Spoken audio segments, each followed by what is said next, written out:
Intro music. Wait, that's not it. What? He's no good to me, Dad. Intro music. My country. Intro music. Bounty hunting is a complicated profession. Well, luckily, Nick, you couldn't hear that. That sounded awful. I'm gonna have to go back into post and put in the clip on top of it. I think. What happened? It was really bad. Like, All overall quality was just horrible. But don't worry, nobody out there in podcast or YouTube will hear it. They'll just hear us talking about it. Power of technology. Yes, They're going to be going, man, that entrance music, that intro music sounded so good. The quality was nice. I don't know what these guys are talking about. What are they talking about? Why are they wasting our time on this? But you know what? I don't know. It's a minute and a half into the podcast. They're still talking about their intro music. I'm bored. I'm going to go turn on something else. I'm going to go watch two kids yell and scream at each other. That's right. So we are back. It's and you can hear us, and hopefully the quality is good. And we are back for yet another episode of Banter, Beskar, and Bantha Milk. We are a Mandalorian podcast. I am Nick. He's Rob. I am. Hi, everybody. How we doing? Hi, everybody. It is a midsummer's eve. It is actually Ian McDiarmid's birthday. Oh, Good well, old happy Sheev birthday. Palpatine. So happy Sheev. birthday. Good old Sheev, right? My favorite Palpatine. He is, aside from the only one other Palpatine that we really know about. I guess we know two or three Palpatines because we know Rey had a mom and a dad. Rey had it, yes. Well, Rey's dad, or was it his mom, was Sheev. So, do we really know that many Palpatines? Didn't he just reincarnate himself over and over again? I don't know. I think the details are fuzzy on it still. I think we got to call up Rian Johnson, and Rian Johnson has to send smoke signals to J.J. Abrams. And then it's a whole. And then J.J. Abrams interprets it however he wants to and changes it however he wants to and says, no, we're going to change it around this way. So whatever. Oh, but yeah, boy. so Sheev is your favorite of all the Palpatines, Yes, which is indeed. fine. So we are here back again, Bantha Milk Podcast, Yes. with our Bantha Milk. I'm just drinking a Yingling today. We're keeping it local. I'm representing America's oldest brewery here. And I am going all the way across the country to some 21st Amendment IPA because the 21A is a sponsor of our parent organization, Ears Up Podcast. So let's plug away real fast to all of the important things. We got to list it out, right? List you got to it know where all to out. get it. Yes. So we Ears are Up. all over social media. Well, yes. Let's go through our social media first. That's right. You're in Facebook, charge of all of that. Facebook, Instagram, right? We are on both Facebook and Instagram at Bantha Milk Podcast, right? We are on Twitter at Bantha Milk. You can email us at banthamilkpodcast@gmail.com. You can also check out our exciting website at banthamilkpodcast.com. Yes. Right. What you can do when you go there now is we're doing a really exciting new thing on our Instagram and our Facebook, all our social media, is we have new playing cards, Star Wars playing cards that you can follow along with on Instagram and collect. 300. So this is how ambitious I am. And my problem is I'm always very ambitious in the beginning, and then it fizzles out real fast. If in 2 months we're still not doing the 365 days of Star Wars, you have permission to write us an email. That's right. Let me know why. Podcast@gmail.com. That's right. And say, Rob, I'm very disappointed in you. But yes, I came upon this. I was like, very ambitious. I'm going to do 365 posts all about Star Wars, a different Star Wars person each day. And so far, we're up to 17 days. So, at this point, I probably would have normally fizzled out. But I'm going further than I've ever gone. Going strong, yes. And you've even you've upped the ante, because not only is it just Star Wars pictures and Star Wars facts, but we've got our whole little trading card template going. Yes. So there's a little frame around it to make it more to our personal trading cards rather than just the pictures that you can steal off the internet. 60 years from now, when they're talking about the historical documents, the very origins of Bantha Milk Podcast, these are going to be hot internet commodities, they right? will so be. you want to make sure you favorite these while you can. Right? So that is on our Instagram and on our Facebook and on our Twitter. Yep. But there's also lots of other stuff related to us, including the Ears Up podcast network that you can check out. Why doesn't Rob take it away? So I'm going to take it away from here. So Ears Up, Ears with a Z, Ears Up dash podcast. That's a Z for those of you from across the pond. Yes, that is exactly what it is for all of our fans in England. All of them. All of them. So check them out, Ears Up Podcast. They are a Disneyland podcast. They were kind enough to take us under their wing.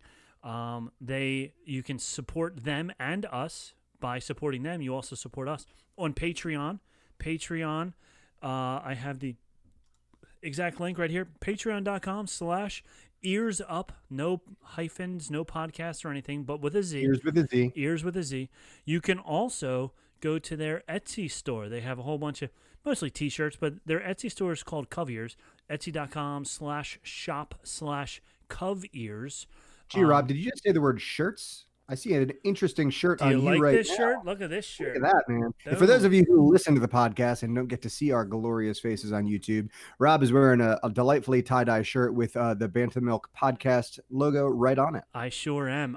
This whole shirt was all handmade by this guy right here. You're very talented. My family and I, we tie-dyed our own shirts the one day, and then I have a silk screen print for this logo. So the old logo had some, not issues with it, but let's say it wasn't 100% legal, maybe, because it had the what's the horn, the animal, the Mythosaur. Mythosaur, yes, it had a Mythosaur logo in it, which Disney kind of owns it, something like that, whatever. I've heard tell that Disney is a little protective of their IP. So we created our own new logo, which is now all ours. I designed the whole logo. I even have the silk screen here. So anybody wants a shirt, hit us up. I will mail you a shirt. So yes. And you'll have to take a picture of yourself in your shirt so we can show you off on our social media. So you can see how awesome which you can the see shirt is. on Instagram and on Facebook. And it just all rolls. It all rolls all back together, and it sure does. Oh boy.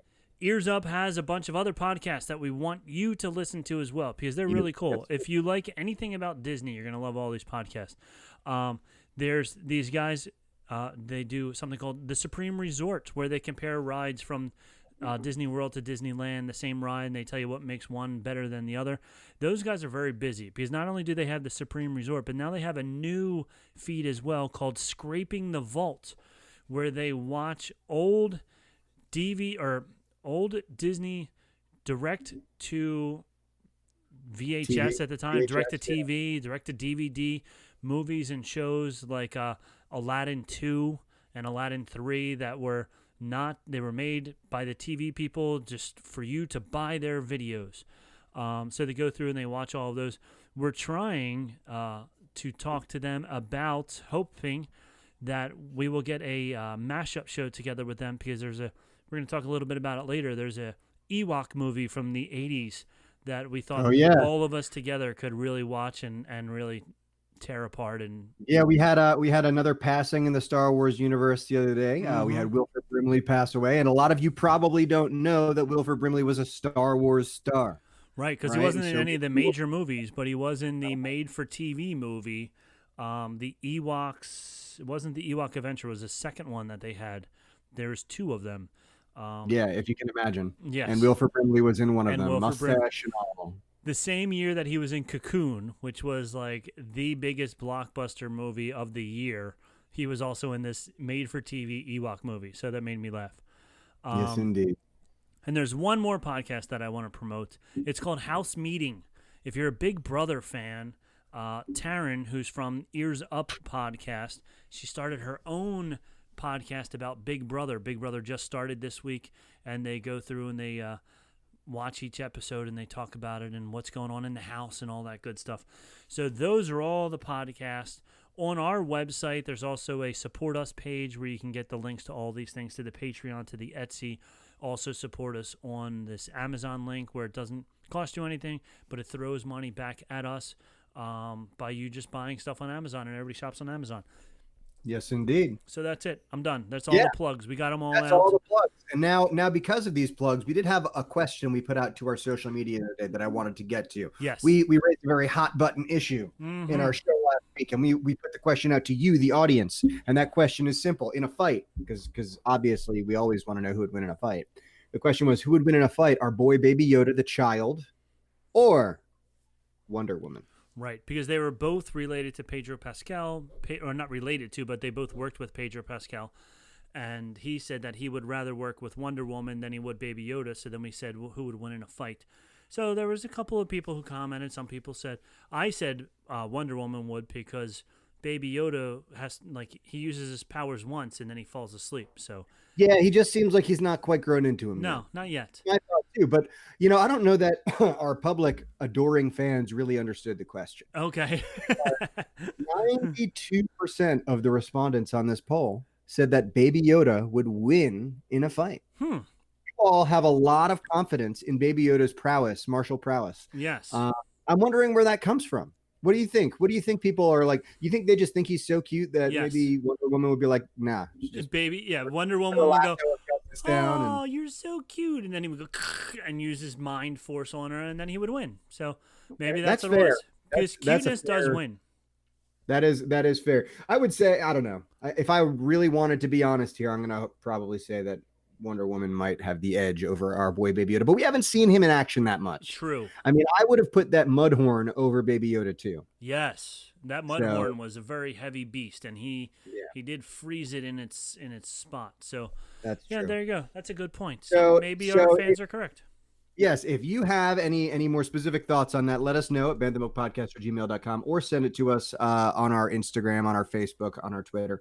I have a new question to put out for y'all since we started this last week, so I'm just curious. I want to pit different fandoms against each other, right? So for next week, I've got an interesting question for you. In a fight, we've got this big bad. We've got a lot of power in the Star Wars universe. We're going to go with my boy Sheev Palpatine, right? And I want to know who would win in a fight. Sheev Palpatine or Tom Marvolo Riddle, Lord Voldemort.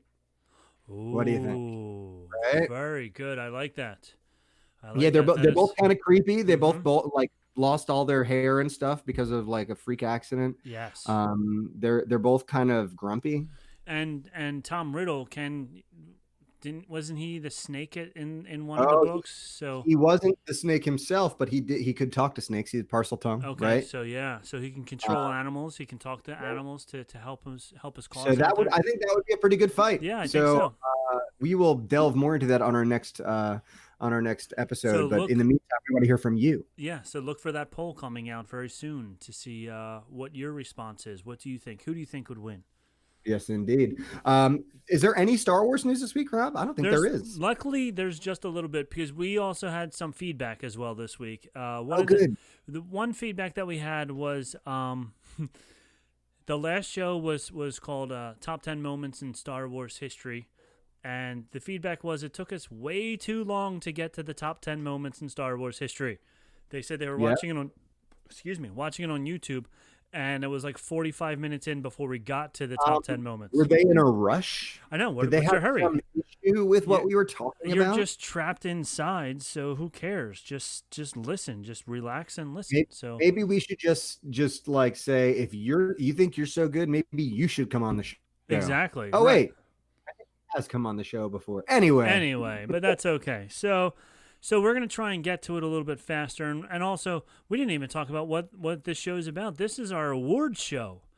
This is all about the awards. They like us. They really like us. I don't know if you heard, but we were just this past month awarded the best podcast in the universe award from Podcasters Magazine. Yep. And so we're really excited about that. We are very excited. Share the love. Yep. And so we're going to be talking about all of the awards that are coming to you or that have come to Star Wars. First, I want to get to this one little video we have here. Go ahead. So there was a viral video that came out, and it was very good. I liked it. Super viral. But it was a very interesting video. It brought up some good Star Wars points, and I am interested to hear what you all might have to say. So I'm going to go ahead and play this for you right here. We have right here. It is entitled, "Why Every Star Wars Film Has the Wrong Title." Here we go. Take a look. This is why every Star Wars film has the wrong title. What happens in Episode 1? We meet Anakin Skywalker, the Rise of Skywalker. Years later, we find out that Palpatine, leader of the Sith, have ordered an army to destroy the Jedi. Revenge of the Sith. In Episode 3, Order 66 happens and the clones attack. Attack of the Clones. In Episode 4, Obi-Wan teaches Luke that it's time for the Jedi to return. Return of the Jedi. In Episode 5, Yoda teaches Luke how to use the Force. The Force Awakens. In Episode 6, both Yoda and Anakin die, which makes Luke the last Jedi. After the Empire is destroyed, a new Empire comes. The Empire Strikes Back. Come on, guys. In Episode 8, Luke trains Rey and then sacrifices himself to give the Resistance a new hope. Finally, in Episode 9, Palpatine returns from the dead, making him the Phantom Menace.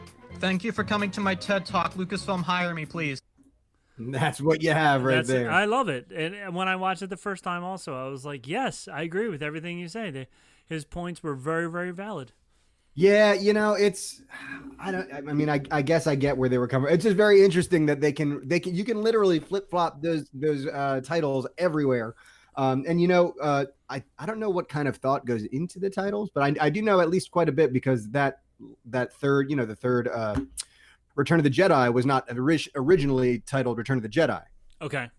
Right, it was entitled Revenge of the Jedi, and then George decided, well, I guess Jedi don't really get revenge, do they? Right, because the Jedi are too nice to do revenge things. Which just seems silly to me. Revenge is a dish best served with a lightsaber, if you ask me. That's right, I agree 100%. Anyway, so that was our silly little video. We are going to get into awards show territory now, though. Yeah, so I have one. I also have one news before we do that. Gosh, Rob. Yeah, sorry. Give us news already. The Mandalorian TV show was named most in-demand show on new streaming platforms. Wow. What does that mean? I will tell you. There's been 4 new streaming platforms this year. Do you know what they are? Well, we've got, let's see, Disney Plus. Correct. Peacock. Correct. That's all I got. Apple TV Plus. Okay. And HBO Max. Oh, HBO Max. Okay, yes. Right. So they're the 4 new streaming services. Now, there's a chart, and I feel like... Look at that chart. If you're watching us on YouTube, look at you. Look, it's the longest one, so it's the best one. It's the best one. We're first because we're last. We have we're at the bottom. We're the... all of the other new shows that have come out, and even Disney Plus, I don't know what these numbers are, 21.4x. Disney Plus average is 21.4x. Apple TV average is 14.7x. This is a platform launched, first week following platform launch. These are like downloads and all that nonsense. But all of the other shows, the highest of any of the other shows is this 20x number. Mandalorian, 60x. 60x. Oh, man. Did you see how long it is? How big it is compared to the rest? It's way bigger than all the rest of them. So that's how you can tell on a chart. That's how you can tell on a chart. What I love about charts. They are just so visual. They're right there. Boom. How can you... It's right there. And what that piece of paper says to me is that we are going to enjoy several seasons of this TV show. I agree. Which means we get to enjoy many years of this podcast. That's right. That is right. So now, let's get into the awards. We need some real award-type music here. If only one of us was a musician. I know. It's a shame. I can't even play the harmonica. Okay, we need my hands to play it, brother. Come on. That's Come on. right. I can play the accordion. Not the accordion. The what's the plastic flute thing? The plastic flute thing? Yeah. A flute? No, the one that like when you're in 4th grade. A recorder. Yes, which if you watch the making of The Mandalorian, the guy who did all the scores, he bought all kinds of recorders, and the very first sound that you hear in the first episode when the Mandalorian opens up the door and you hear that, it's a recorder. It's really cool. Oh, yeah. Okay, sure so The Mandalorian, did you hear, was nominated for a whole bunch of awards? I had heard, mostly from you. Yes, so they have. They've been nominated for like 15 awards. That's a lot. That's many awards for their first season. For the first season, these are Emmys, by the way, not just the Nick and Rob award. These are Emmys. Right. These are like prestigious awards. Right. So what's not prestigious about the Nick and Rob award? I mean, it's prestigious and all, but it's like Emmys have been around a little bit longer. Like that's true. Yeah. You're right. So there we go. So first we're gonna go through. First, we're going to go through all the awards that The Mandalorian was nominated for this year. Now, obviously, the award shows haven't come out yet, and I don't know if they're going to because of COVID-19 and social distancing and all that good stuff. But they got 15 nominations. Best Drama, pretty prestigious award. That's a good award. Yeah. I would like to win that one. Outstanding Character Voice-Over Performance. Would that be our boy Kyle, the Mandalorian? Possibly. They didn't really go into like too much details on who part of the show gets each of these, except for one of them, which is the guest actor in a drama series goes to Giancarlo Esposito. Of course. Yes. Good guy. What a guy. So, talking about that one, I was talking to one of my friends about it, and he said he was only in 2 episodes, which is why I guess it's a guest, right. Guest actor. But think of all the other every episode has been like one-off characters. So there could be a bunch like Bill Burr. Yeah. Bill Burr could have been nominated for that. The girl on the Nick blue Nolte planet could have been mentioned. Yeah. I mean, Nick Nolte was only in a couple episodes too. Really. Yeah. So I don't know how they proposed it to the Emmys to get the people nominated that got nominated, but whatever. Production designed for a narrative program (parentheses half-hour show). So Okay. that's a good one there. Some of those episodes were a half hour long. Yes, they were right around a half hour. Some of them were 34 minutes. Some of them were. Was there any under 30 minutes? 27 minutes. 27. Yeah, one of them disappointing there. Cinematography for a single camera half-hour shoot. Oh yeah, it definitely deserves that. Fantasy sci-fi costumes. Yeah, absolutely. Now, I don't know who else they were nominated against, but I'm pretty sure the costume people better be getting ready to get up on stage because those costumes were awesome. For sure. 3 single camera picture editing. Okay. So, the editors, here we go. A guest actor, I told you about that one. 2 sound editing in a comedy drama half-hour series.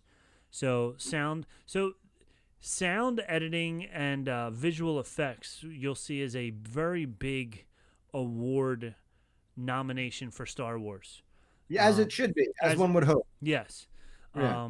So quite a few movies and TV shows get that nomination at least. Now, not all of them have won, but they pretty much all of them have been nominated for that. Right. Outstanding special VFX. So outstanding special effects, which I agree. I mean, the use of that soundstage was amazing. Incredible. Stunt coordination for a drama, limited series, or movie. So that's the last one of the nominations for The Mandalorian. Okay. So mostly a lot of sound effects, special effects, but not a lot Star of Wars acting. has never really done super well in the acting categories for any of that.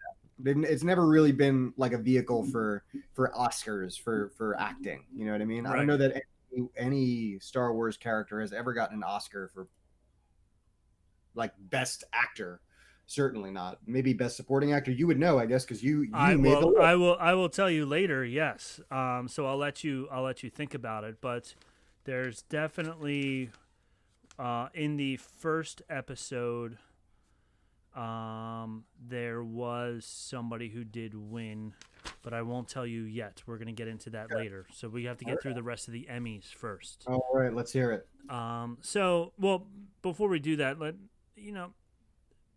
15 nominations for a brand new Star Wars show is very good. The last time a Star Wars movie or anything had that many nominations, it was A New Hope. So That was a long time ago. That was a very long time ago. Several decades ago. But don't worry, The Mandalorian is not the only Star Wars show to get Emmy nominations. No, sir. There has been others. So we've talked about these cartoons numerous times because they're awesome. But other Emmy awards in the Star Wars universe are one of our favorite shows. I think yours might actually be The Clone Wars. It's a great one. Is a great one. So it was nominated in 2013, 5 nominations and 2 wins. So 7 total nominations. There was 5 nominations that didn't win, but 2 nominations that it didn't win. Okay. All right. So it was nominated for, it won for Outstanding Performer in an Animated Program, and it won for Outstanding Special Class Animated Program. So that was in 2015. It won those 2 awards. Okay. In 2014, it was nominated 4 times, and it won twice. Outstanding Individual in Animation and Outstanding Special Class Animated Program. So the Clone Wars have won 4 Emmy Awards. And in 2017, it had 7 nominations. Or 2015, it had 7 nominations. But it didn't win any of those. Interesting. All right. Star Wars. It's a good show. If you haven't watched it, it is Emmy worthy. Yes, most definitely. Star Wars Rebels in 2017, it won the Outstanding Children's Program And in 2018, it was nominated 3 times but didn't win anything. And last of the cartoons, Star Wars Resistance has 2 nominations in 2019 and 2020 for Outstanding Children's Program.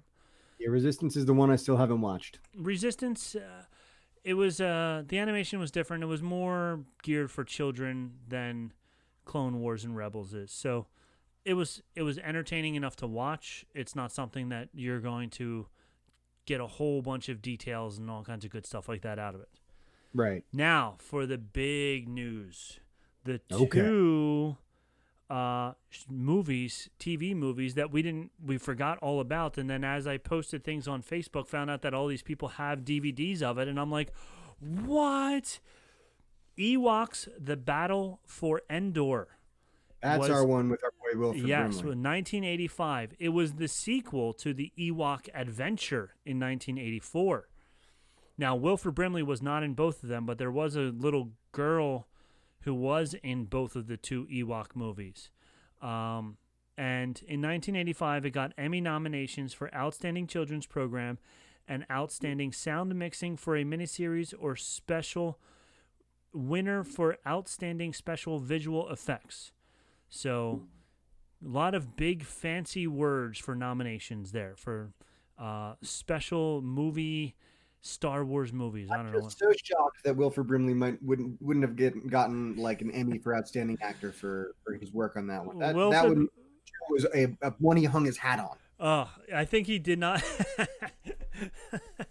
Yeah, he definitely hung his hat on that one. I think as he threw the hat rack out, maybe. I'm not really sure. Boy.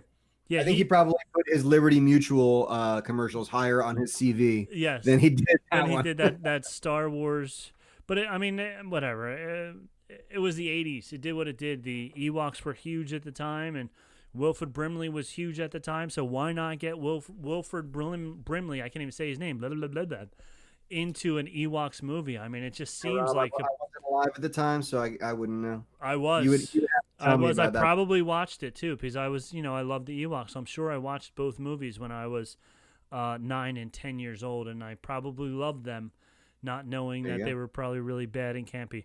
In 1984 was the Ewok Adventure. It got an Emmy Award nomination for Outstanding Children's Program, and it won for Outstanding Special Visual Effects. They both won for Outstanding Special Visual Effects. So when we watch this... Yeah, we're going to have to watch it with the lens that this is an Emmy Award-winning show. Yes, these visual effects are Emmy Award-winning for 1984, 1985.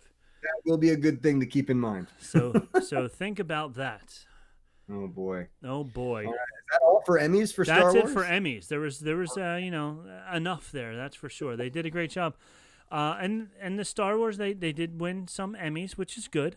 But now we get to the big award for the movies, the Oscars. Everybody loves the Oscars.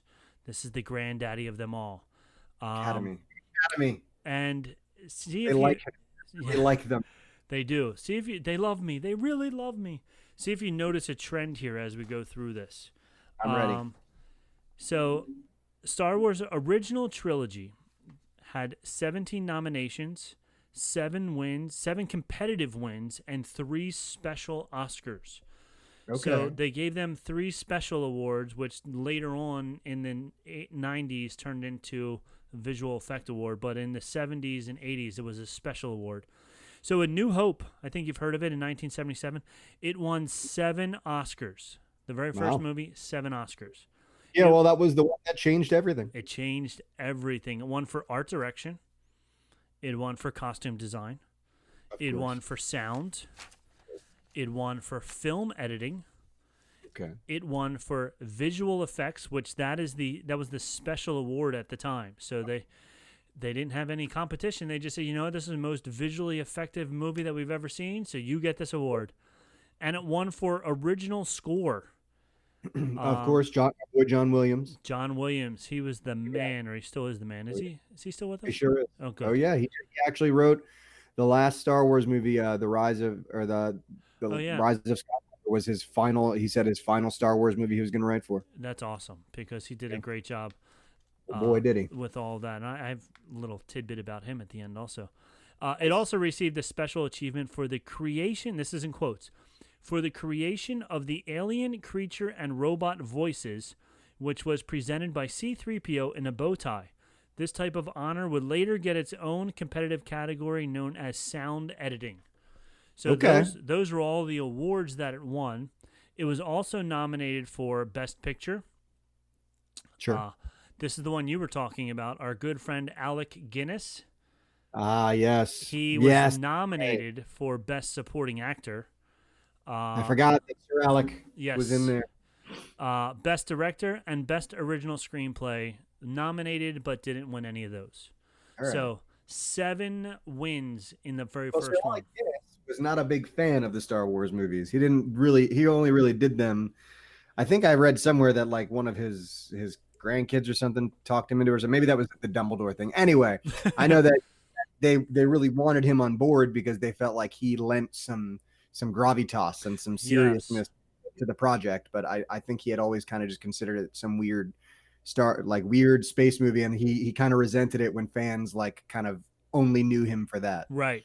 And also they wanted him because he had such prominence and he was such a good actor that they were like, oh, we need to get a big name in here. I also read where our good friends Han Solo and Luke Skywalker would always be like fooling around on set, and then as soon as Alec Guinness would come over, they would like get real serious again because they knew how serious he was. It was like dad walking into the room, you know? So moving on to Empire Strikes Back. Do you want to take a guess how many awards they won?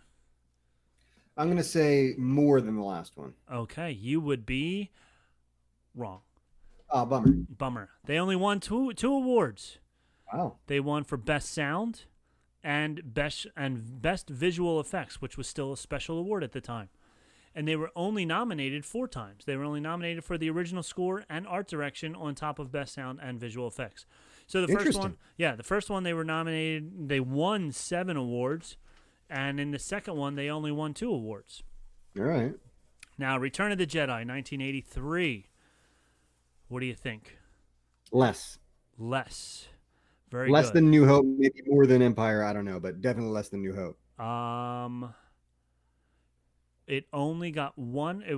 Let's see, not 1, 2, 3, 4, 5. So it got 5 nominations. Okay. So it got one more nomination than Empire, and it only took home 1 Oscar. It was nominated for Best Art Direction, Original Score, both sound categories, sound. Editing, sound, whatever the 2 sound categories were. And it did take home another Special Achievement Award for visual effects. So it won the Visual Effect Award all 3 times. The first 3 of them, they gave them because they were all 3 of them were so amazing to watch that they gave them Visual Effect Awards. Right. Now, then it goes downhill. Yeah, I'd say so. So just like how we feel about the movies, the awards went the same way. The Academy felt the same. The Academy felt the same way. And as you pointed out earlier, like the Academy never really looked at it like a Rocky movie. Like it wasn't like great acting, you know, like they never looked at it for the acting, but the visual effects, the sound effects, all that stuff was amazing that way. Phantom Menace, nominated for the 3 sound mixing, sound editing, and visual effects. Now, visual effects now at this point in 1999 is an actual category, where up until 1983 it was just like an honorary award. So these are the 3 awards that Star Wars, basically, if you make a Star Wars movie and you don't get nominated for these 3 awards, then you know your movie's not very good. Right. But Phantom Menace was nominated for nothing else other than those 3 awards. And out of those 3 awards, how many awards did they win? 0. None. 0.0. Yep. So they were Can't nominated. win them all, Star Wars. Sorry, George. Yep. This was all George, and George at the time also. There was. So George wasn't big into awards, and in '77, he wouldn't accept an invitation to the Grammy or to the Oscars. He would only go as a +1 for his wife, who was nominated for director or video editing or special effects or something like that. So Interesting. and then after that, he then also like opted out of all of the committees or whatever they call them that nominate movies and that give the awards. He distanced himself from everything. So he was like, I don't care about awards anymore. So maybe he at this Wasn't point, about to get him. yeah, he wasn't getting any more anyways. It doesn't matter. Attack of the Clones, 2002. Remember I said if you know it's a good movie if you like Star Wars should get those 3 awards. Well, Yeah. it got 1 visual editing nomination. That was it. It didn't even get the nominations. It didn't get nominated for the other 2. No, sound mixing, sound editing, nope. So that's all it got. And then other nomination. Oh wait, here we go. And then Revenge of the Sith in 2005. It got nominated for one thing: best makeup. Really? Yes. I'm trying to think of what makeup there was in that. The scar on Oh, right. Yeah, on down- Anakin's down- face. Yeah. And it was in the exact same spot. Every shot. Every It was shot. perfect. Here you go. Here you go. So they didn't even get the 3, normal ones. They didn't even get that. They just got best makeup. Force Awakens in 2015. Now this one started to get a little bit more. It got nominated for sound mixing, sound editing, and visual effects, film editing, and original score.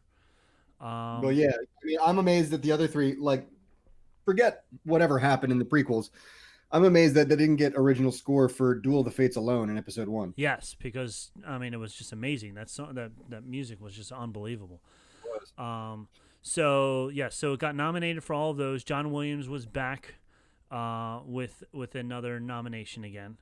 Then Last Jedi nominated for sound mixing, sound editing, visual effects, and original score.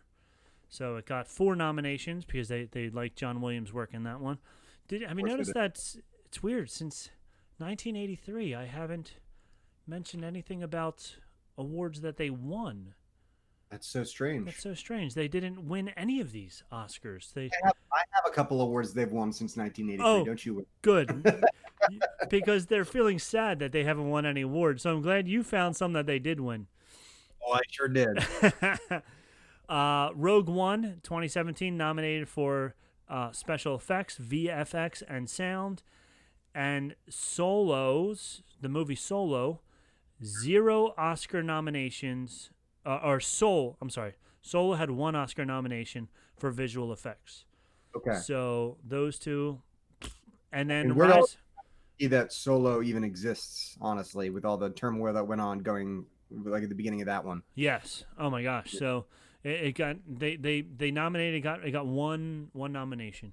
And then The Rise of Skywalker that came out in 2019. We don't know because they haven't had the Oscars yet, but it has been nominated for 3 awards: original score, visual effects, and sound editing. So they got 2 of the 3 that they should be nominated for, and of course original score they should be nominated for. Now before you go into your awards, I just have one more thing talking about our good friend John Williams. Knowing that you're a music person, knowing that his stuff is amazing. John Williams was nominated for, do you know how many Academy Awards he was nominated for? 40. More. 45. More. 60. 52.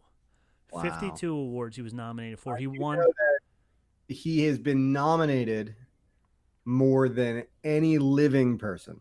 Mm-hmm. And there's only one person who is not living who has been nominated for more. Correct. And you know who that is? I'm sure you do. Tell me. It's Walt Disney. Oh, yes.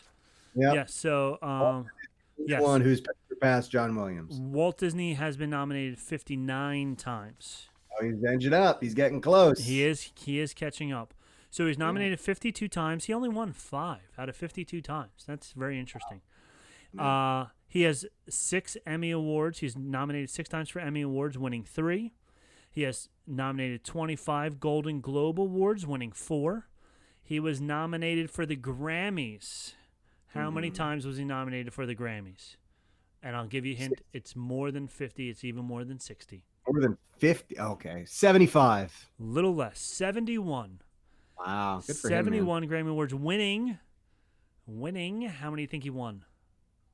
It's got to be at least a third of them. Yeah, 25. 20. Hey, there you go. 25. All Yeah, right. very good. Exactly a third. And he has received 7 British Academy Award Film Awards with 52 Oscar nominations. He's currently second only to our good friend Walt Disney with 59. 47 of Williams' Oscar nominations are for Best Original Score, and 5 are for Best Original Song. He won 4 Oscars for Best Original Score and 1 for Best Scoring Adaptation and Original Song Score for Fiddler on the Roof. So John Williams, the man, won a lot of awards.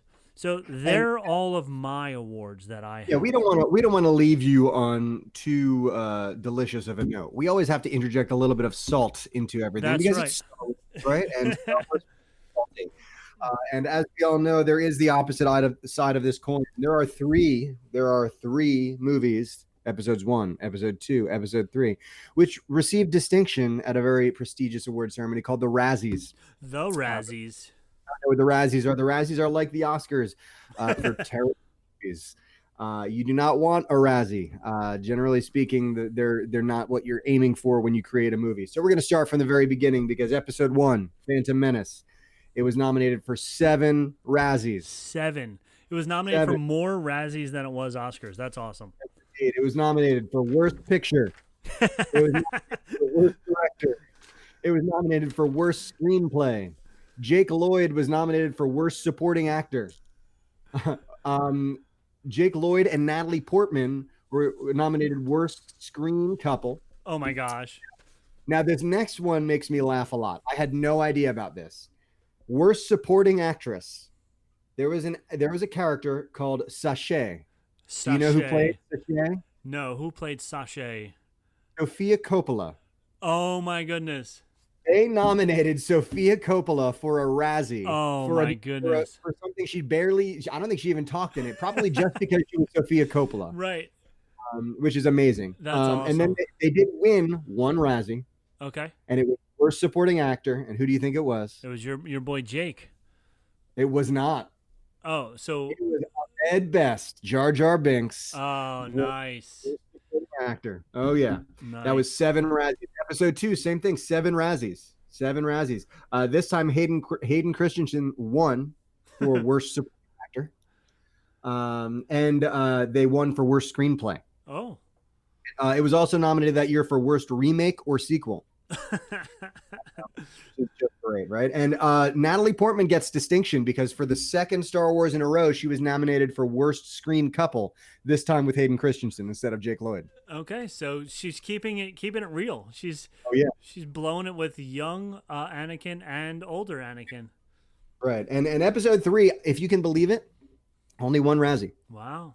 But it blew him out. It won for Worst Supporting Actor once again with Hayden Christensen. Nice. Good. Well, at least they won that one that they got nominated for. Yep. So, I mean, we always got to round it out with some salt here on a Star Wars talk. You know, that's right. All our banter has to end the same way here, but yeah, they had a couple Razzies that you know, life goes on. You know, we have our ups, we have our downs, we have our goods, we have our bads. And I will take all the Razzies they have gotten for all the good that Star Wars has given us. That's right. I agree, because no matter it's like pizza. Even a bad pizza is still pizza. So even a bad episode of Star Wars is still an episode of Star Wars. So I really can't complain.